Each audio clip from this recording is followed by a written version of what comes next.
Assalamualaikum warahmatullahi wabarakatuh. Di sini kami kelompok 2 akan mempresentasikan salah satu tugas besar manajemen basis data.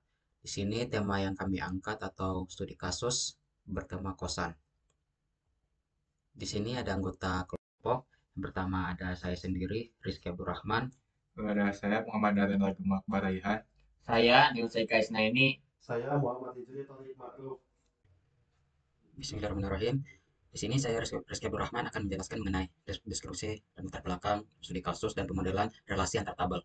Nah, untuk latar belakang tugas besar kali ini yaitu studi kasus ini membahas sistem manajemen kosan yang digunakan untuk mencatat data kamar, penghuni, dan transaksi pembayaran sewa. Dengan sistem ini, pemilik kos bisa lebih mudah mengelola kosan mereka, mengetahui kamar mana yang sudah ditempati, serta mencatat pembayaran sewa dengan berapi. Nah, sistem ini terdiri dari 4 tabel yaitu ada jenis kamar, tipe kamar, penghuni, dan transaksi. Di jenis kamar, itu menyimpan informasi tentang tipe kamar dan biaya sewanya per bulan. Nah, di kamar menyimpan data kamar yang tersedia di kosan. Dan yang ketiga, penghuni mencatat siapa saja menempati kamar di kosan termasuk nama dan email. Dan yang terakhir atau yang keempat, itu transaksi menyimpan data pembayaran sewa kamar oleh penghuni. Nah, untuk studi kasusnya sendiri, kebanyakan pemilik kos masih mencatat data secara manual, misalnya di buku catatan atau di spreadsheet. Nah, cara ini sering menimbulkan masalah seperti yang pertama, sulit melacak kamar yang kosong atau sudah ditempati, dan yang kedua, pencatatan pembayaran kurang rapi sehingga ada risiko pembayaran terlewat atau tidak tercatat, dan yang ketiga, sulit mencari informasi penghuni jika sewaktu-waktu dibutuhkan. Nah, dengan menggunakan basis data SQL, semua informasi bisa disimpan dengan lebih rapi, mudah diakses, dan lebih akurat. Pemilik kos bisa dengan cepat mencari data penghuni, melihat status kamar, serta mencatat transaksi pembayaran tanpa takut ada data yang hilang atau tertukar. Nah, untuk pemodelan relasi antar tabel sendiri, yaitu di sini ada 4 tabel. Yang pertama ada penghuni, kamar, jenis kamar, dan transaksi. Di penghuni, di sini memiliki atribut ID penghuni, nama, nomor kamar, dan email. Dan kamar sendiri, yaitu ada atributnya nomor kamar dan ID jenis. Dan jenis kamar, ada atributnya ID jenis, nama, dan biaya per bulan. Dan transaksi, yaitu ada atributnya resi, nomor kamar, dan ID penghuni, tanggal mulai, tanggal selesai, dan total biaya. Nah, untuk relasi penghuni ke kamar itu, ini tuan, ini mana banyak penghuni hanya bisa memiliki satu kamar. Dan kamar ke jenis kamar itu mempunyai relasi. Ini tuan, ini mana banyak kamar hanya mempunyai satu jenis kamar. Untuk transaksinya sendiri yaitu penghuni, penghuni ke transaksi memiliki relasi one to many yang dimana satu penghuni dapat memiliki banyak transaksi dalam waktu yang berbeda. Nah, untuk kamarnya sendiri mempunyai hubungan sama transaksi yaitu one to many, yaitu satu kamar bisa memiliki banyak transaksi. Mungkin cukup sekian presentasi saya mengenai latar belakang, studi kasus, dan pemodelan relasi antar tabel. Untuk materi selanjutnya yaitu mengenai pembuatan database dan tabel akan disampaikan oleh saudara Neo Seika Isnaini. Baik, di sini saya akan menjelaskan nomor 3 poin A, yaitu pembuatan database dan tabel. Di sini kami membuat nama database-nya adalah Tubes. Setelah create database Tubes, di sini langsung saja digunakan database tersebut dengan menggunakan command use. Di sini kami membuat 4 tabel, yaitu tabel yang pertama ada tabel kamar dengan primary key nomor kamar. Kemudian ada atribut ID jenis bertipe data integer. Tabel kedua adalah jenis kamar dengan primary key ID jenis. Kemudian ada atribut nama yang bertipe data varchar, lalu ada biaya per bulan bertipe data integer. Tabel ketiga adalah penghuni dan tabel keempat adalah transaksi. Untuk tabel penghuni menggunakan primary key ID penghuni. Kemudian ada atribut nama, nomor kamar, dan juga email. Untuk yang transaksi, di sini primary key-nya tidak menggunakan auto increment karena berbentuk resi. Untuk atribut lainnya ada nomor kamar berbentuk integer, ID penghuni berbentuk integer, tanggal mulai berbentuk date, kemudian juga tanggal selesai berbentuk date. Berbentuk date karena memang isinya akan selalu berisi tanggal yang menggunakan tahun, bulan, lalu tanggal. Dan yang terakhir ada total biaya, yaitu bertipe data integer. Untuk nomor 3 poin B, yaitu insert data ke dalam tabel. Yang pertama di sini ada insert data untuk jenis kamar. Memasukkan 5 jenis kamar. Di sini memasukkannya hanya memasukkan nama dan biaya per bulan karena primary key-nya sudah menggunakan auto increment. Yang pertama ada reguler dengan harga 700.000, eksklusif 1.200.000, standar 500.000, deluxe 1.500.000, dan eksekutif 1 juta. Di tabel selanjutnya ada tabel kamar yang hanya memasukkan ID jenisnya saja. Di sini ID jenisnya menunjuk kepada ID jenis di dalam jenis kamar yang dimana satu berarti reguler, dua berarti eksklusif, tiga standar, empat deluxe, dan lima eksekutif. Total ada 10 kamar. Kemudian di dalam tabel penghuni, memasukkan nama, nomor kamar, dan email. Berikut adalah data-datanya. Tidak semua kamar memiliki penghuni. Dan yang terakhir ada insert data pada tabel transaksi. Di sini memasukkan primary key yaitu resi karena tidak menggunakan auto increment.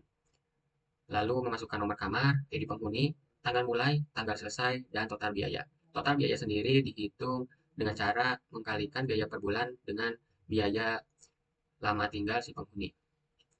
Cukup sekian penjelasan dari saya. Untuk selanjutnya akan dijelaskan oleh Muhammad Narendra Gema Akbar Raihan. Di sini saya akan melanjutkan pembahasan yang telah disampaikan oleh Neo. Di sini ada 3 poin C, yaitu pembuatan constraint.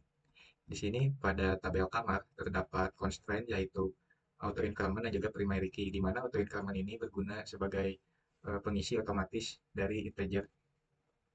Lalu kedua di sini ada atribut ID jenis bertipe integer dan juga mempunyai constraint not null, di mana berfungsi sebagai agar ID jenis tidak bisa kosong, agar diisi. Lalu selanjutnya ada constraint for n key, di mana terdapat atribut ID jenis yang mereference pada tabel jenis kamar, yaitu pada atribut ID jenis. Selanjutnya ada tabel jenis kamar. Sini ID jenis di sini pada tabel jenis kamar terdapat atribut ID jenis yang memiliki constraint yaitu auto increment dan juga primary key. Lalu selanjutnya di sini ada tabel penghuni. Sini tabel penghuni terdapat ID penghuni yang bertipe data integer, lalu mempunyai constraint auto increment dan juga primary key. Selanjutnya ada varchar not null, di mana di sini agar nama dari tabel penghuni tidak dapat kosong, jadi harus diisi. Terus selanjutnya ada atribut nomor kamar bertipe integer dan juga constraint-nya unique. Unique di sini berarti nomor kamarnya itu tidak boleh sama, jadi dia ini bersifat hanya ada satu, tidak boleh ada yang lain lagi. Selanjutnya ada for n key, nomor kamar mereferensi pada tabel kamar, khususnya pada atribut nomor kamar. Lalu terakhir di sini ada tabel transaksi. Di sini ada resi yang memiliki constraint primary key. Lalu di sini ada for n key yaitu atributnya nomor kamar yang mereferensi pada tabel kamar, khususnya pada atribut nomor kamar. Lalu ada for n key, atribut ID penghuni mereferensi pada tabel penghuni pada atribut ID penghuni. Baik, di sini ada poin 3D, yaitu tampilan informasi relasi antar tabel. Di sini khususnya informasinya adalah untuk menampilkan daftar penghuni beserta jenis kamar yang mereka tempati.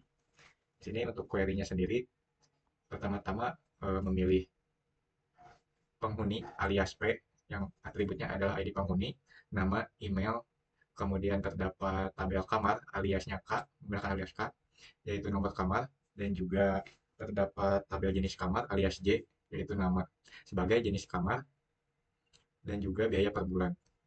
Di sini menggunakan join atau pergabungan, di mana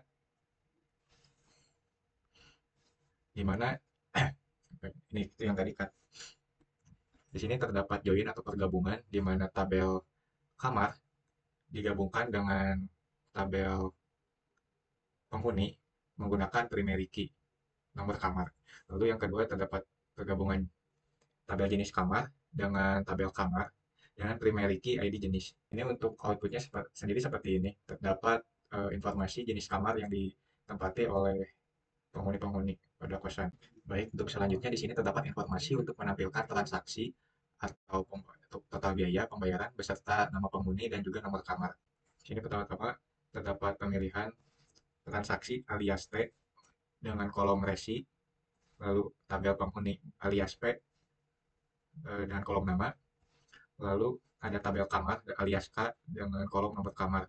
Di sini juga untuk transaksi ada tanggal mulai dan juga kolom tanggal selesai dan juga total biaya.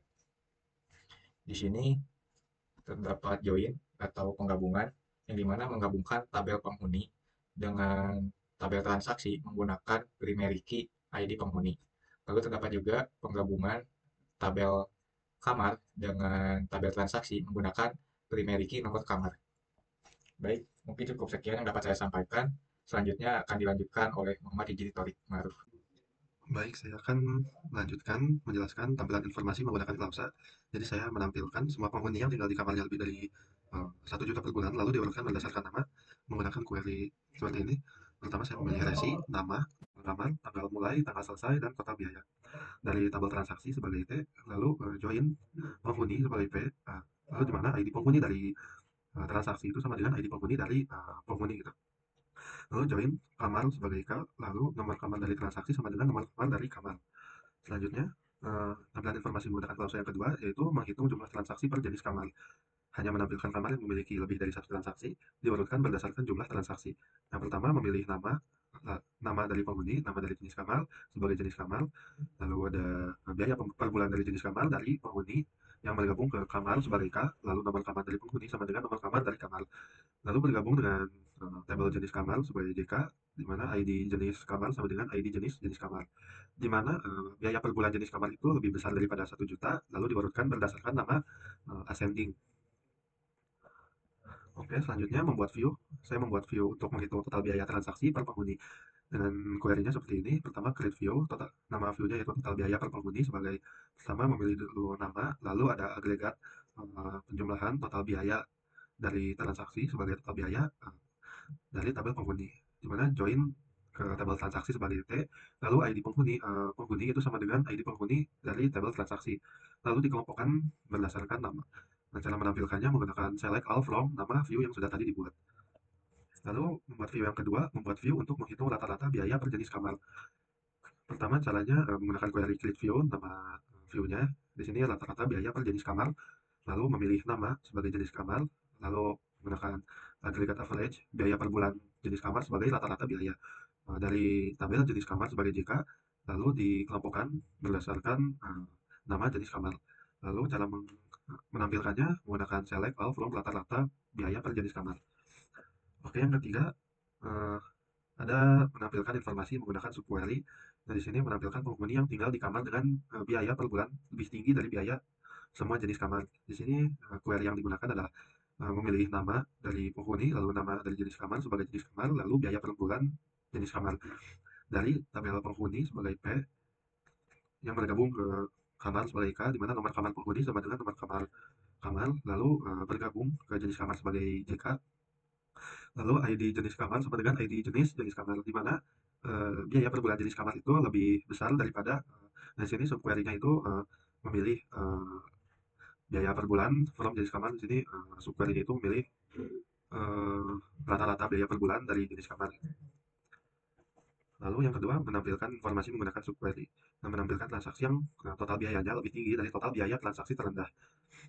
Nah, menggunakan query memilih resi dari transaksi, lalu nama penghuni, total biaya dari tabel transaksi, dari transaksi sebagai T, lalu bergabung penghuni sebagai P, lalu ada ID penghuni transaksi itu sama dengan ID penghuni dari penghuni, di mana total biaya transaksinya itu lebih besar daripada subquery yang digunakannya di sini memilih minimal total biaya dari transaksi. Baik, terima kasih. Selanjutnya akan dilanjutkan oleh Neo Seika Isnaini. Untuk poin nomor 4, yaitu membuat user baru dan user tersebut hanya bisa menggunakan select saja. Jadi di sini pertama-tama ada query untuk membuat usernya. Yang pertama, user dinamakan kelompok 2 @localhost. Identified by adalah untuk mengisi passwordnya. Di sini kami mengisi passwordnya sama seperti username. Lalu, grant select adalah digunakan untuk memberikan privilege select kepada kelompok 2 agar bisa melakukan query select di dalam database tubes. Lalu, flash privilege adalah untuk menambahkan privilege tersebut kepada user kelompok 2. Dan yang terakhir, show grants for kelompok 2 itu untuk menampilkan tabel seperti di bawah. Setelah membuat user baru, di sini membuat koneksi baru untuk mengetes apakah benar kelompok 2 hanya bisa menggunakan select saja. Di sini terlihat bahwa ketika ingin menampilkan seluruh isi tabel penghuni, maka user kelompok 2 bisa melakukan hal tersebut. Begitu juga untuk tabel-tabel lainnya seperti kamar dan jenis kamar menggunakan join. Dan di sini yang terakhir, ada ketika dites untuk melakukan hal selain select, maka tidak bisa. Di sini melakukan tes untuk insert dan hasilnya gagal. Begitu juga dengan update, hasilnya gagal. Dan untuk drop tabel juga hasilnya gagal, karena user kelompok 2 hanya bisa melakukan select, karena itu yang di-grant oleh root. Mungkin cukup sekian presentasi dari kelompok kami. Berikut ada dokumentasi dari kelompok kami. Ini merupakan pembagian tugas yang telah kami bagi. Mungkin cukup sekian presentasi dari kelompok kami. Mohon maaf bila ada penyampaian kata atau materi yang kurang dipahami. Kami kelompok 2 mohon maaf. Mungkin cukup sekian. Wassalamualaikum warahmatullahi wabarakatuh.